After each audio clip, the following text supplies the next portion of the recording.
Bismillahirrahmanirrahim. Assalamualaikum warahmatullahi wabarakatuh, bro.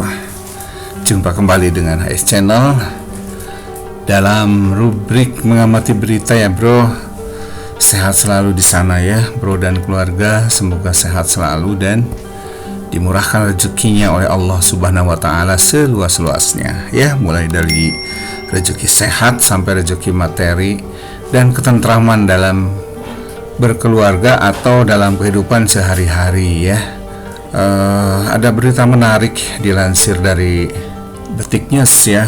Beritanya sih kemarin ini, bro, tapi coba kita amati ya, karena memang ini sepertinya ini penting ya, dan mulai mengundang komentar dari beberapa pengamat ya di dunia maya terutama ya.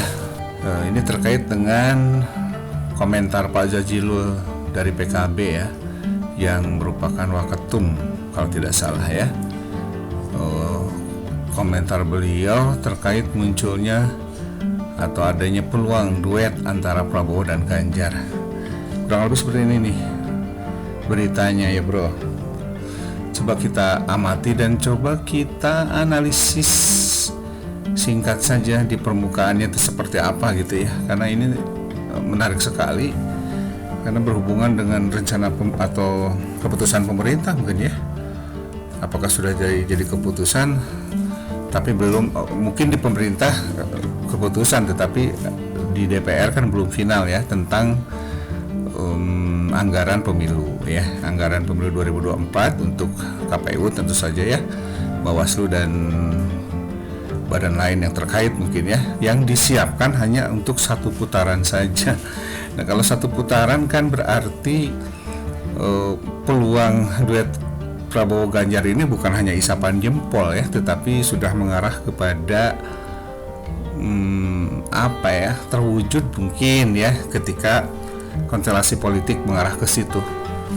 Mari kita bacakan dulu lah ya sebelum kita coba komentari ya.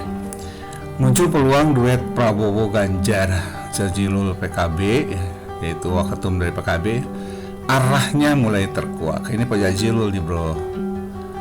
Santai saja ya, dikerubungi para reporter ya, atau pemburu berita ya. Jakarta, waketum PKB Jazilul Fawait merespons munculnya peluang duet antara Ketum Gerindra Prabowo Subianto dan Baca Pres PDIP Ganjar Pranowo.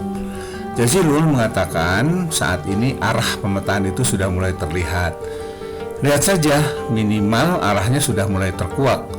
Saya pikir wajar saja, namun saya belum berani berspekulasi nama sebelum awal Oktober, kata Jazilul dikonfirmasi Kamis 21 September 2023 kemarin ya. Jazilul mengatakan ini biarkan publik yang menilai terkait peluang adanya dua poros menjelang pemilu 2024. Ia berharap muncul pasangan calon lain yang bisa menjadi kompetitor Anies dan Caimin. Oke, lanjut ya, bro. Biarkan publik yang menilai dan membuat spekulasi-spekulasi.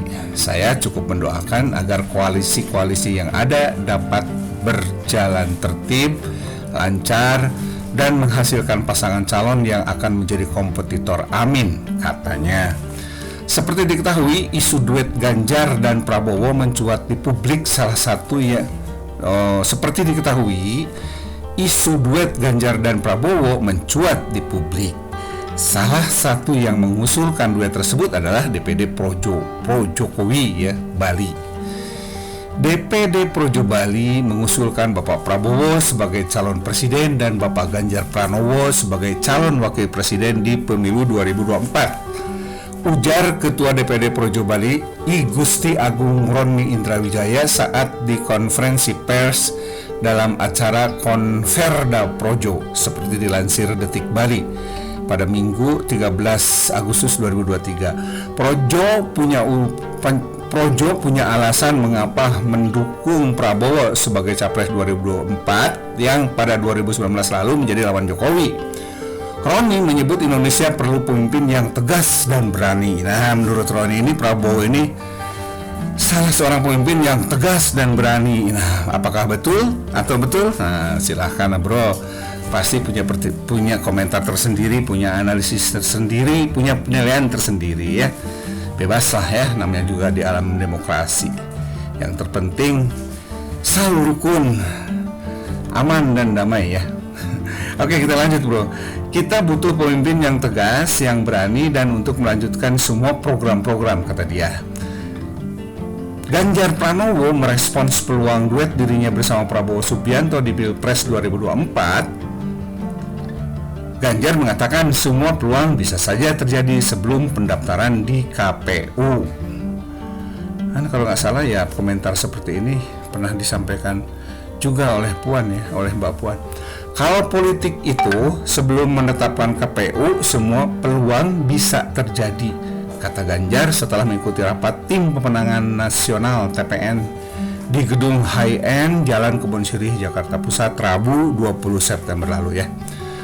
Oke, seperti itu beritanya.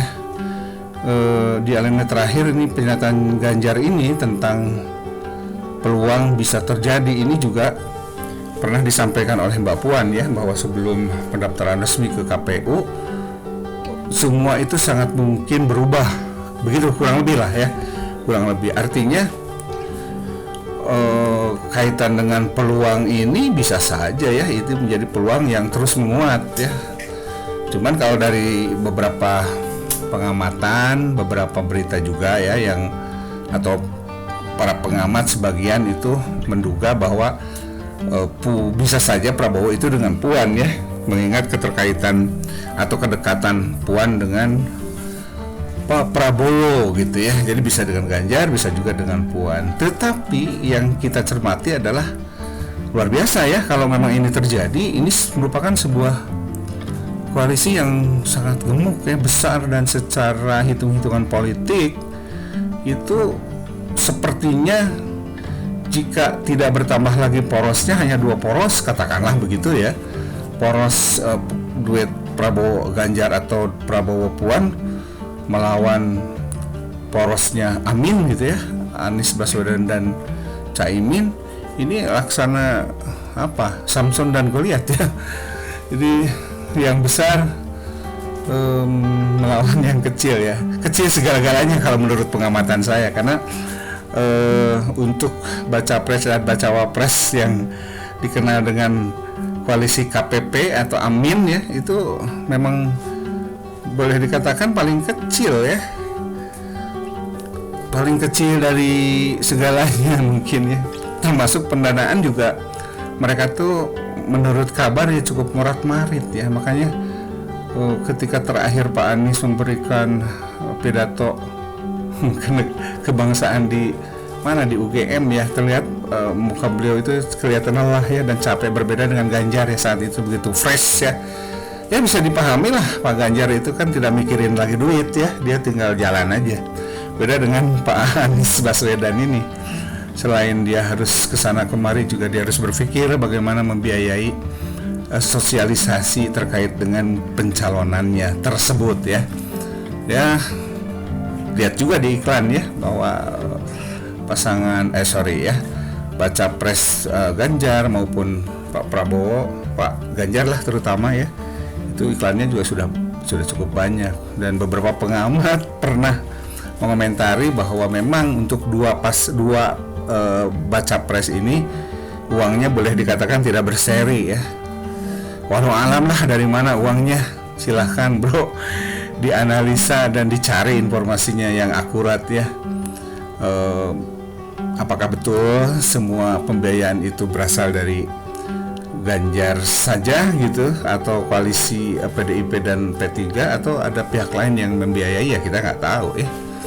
Pak Prabowo mah dari dulu juga udah dikenal orang kaya ya.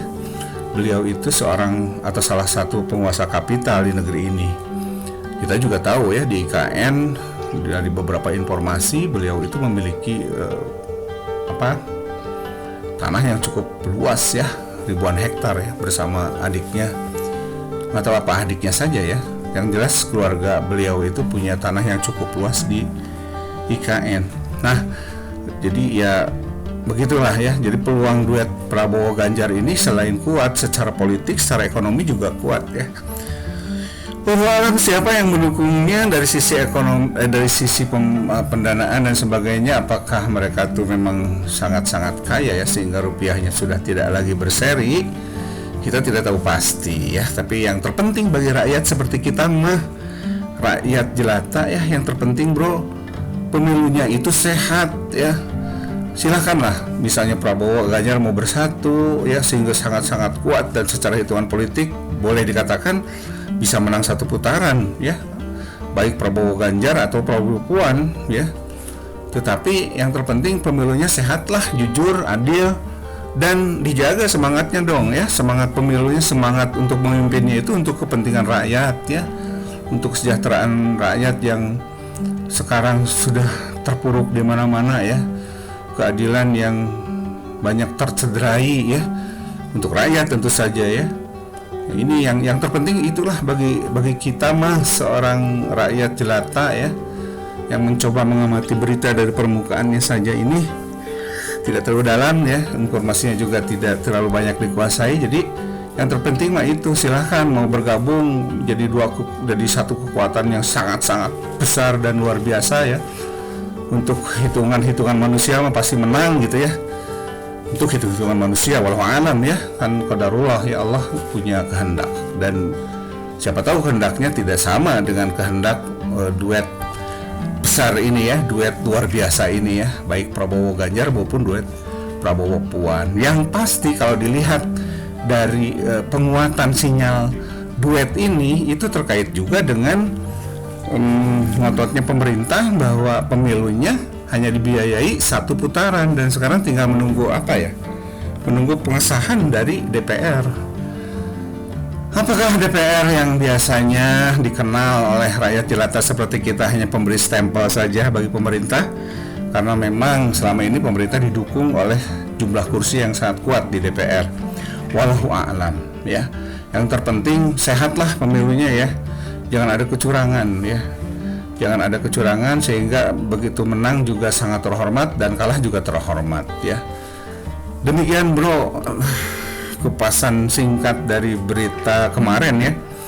Mudah-mudahan menjadi inspirasi untuk kita lebih kritis lagi terhadap apa yang akan terjadi di perhelatan Pilpres 2024 nanti ya. Berikut kita juga harus melek ya, jangan sampai kita salah memilih pemimpin ya, karena ketika pemimpin dipilih atau didukung oleh sekelompok pemodal yang menurut kabarnya ya sebagian investor itu hanya membabi buta mengeruk kekayaan alam kita, ya kita akan rugi suatu saat ya. Mungkin bro dan kawan-kawan di sana sih mungkin merasa bagaimana sekarang ya hutang kita atau hutang pemerintah itu luar biasa besar ya, yang harus ditanggung oleh kita dan anak cucu kita ke depan. Bayi yang lahir sekarang saja sudah menanggung beban utang kurang lebih 29 juta per bayi yang lahir karena penggunaan infrastruktur yang jor-joran yang menggunakan uang dari ngutang ya. Ya bagi mereka yang mungkin pro ke ngutang, sah-sah saja silahkan ya, itu kan hak setiap orang. Tetapi bagi kami rakyat yang mencoba mencermati lebih dekat lagi dan lebih dalam lagi, ternyata yang terpenting bagi kami itu bukan hal yang lain kecuali kesejahteraan lah dan keadilan ya di berbagai bidang, termasuk dalam bidang sosial politik ya. Jelas kalau ekonomi jelas ya, ekonomi jelas. Itu saja barangkali bro, selintas analisa sekenanya dari HS Channel. Semoga menjadi inspirasi untuk melakukan analisa yang lebih dalam lagi ya bagi bro di sana. Yang terpenting bro sehat selalu ya di sana ya. Dan terima kasih sudah menyimak, dan semoga Allah memberikan taufik dan hidayah kepada kita semua, dan semoga Allah menyelamatkan negeri ini ya dari keterpurukan yang kian hari bukan kian bertambah baik ya, stunting yang tinggi, ekonomi yang tidak kelihatan membaik ya, yang secara fakta gitu ya, yang kami rasakan di masyarakat masyarakat kecil lah ya, di rakyat kecil. Itu saja bro. Oke, sehat selalu ya, dan semoga Allah memberikan, meluaskan rezekinya dan membuat kita merasa cukup ya, tidak sampai kita mengalami kekurangan yang membuat kita semakin terpuruk ya. Itu saya bro, maaf ya ngelantur. Semoga yang sudah subscribe, terima kasih ya, semoga Allah membalasnya, supaya kami juga atau kita juga menjadi lebih semangat lagi untuk berdiskusi atau ya ngobrol kesana kemari lah terkait dengan apa yang terjadi seputar sosial dan politik, ekonomi dan lain-lain, termasuk tentang mungkin agama ya, religi. Ya silahkan Pak Prabowo, Pak Ganjar kalau mau bersatu, wah kami mah berharap semoga koalisi yang dibangun itu betul-betul koalisi yang sehat ya, yang dilandasi oleh semangat yang tulus dan ikhlas ya, sepenuh hati untuk rakyat ya, jangan saling berburu teh hanya untuk jabatan ya, sehingga ketika tidak dipilih jadi bacawa pres gitu ya, kemudian marah gitu ya. Jangan sampai begitu ya. Kalau untuk rakyat mah harusnya tidak seperti itu ya. Kalau untuk rakyat, kalau memang berjuang untuk rakyat, harusnya tidak serta-merta gampang marah ya. Ya politik mah gitu dah. Oke bro, terima kasih, maaf ya mengelantur. Aku qouli hadza wa astagfirullah li wa lakum. Wassalamualaikum warahmatullahi wabarakatuh.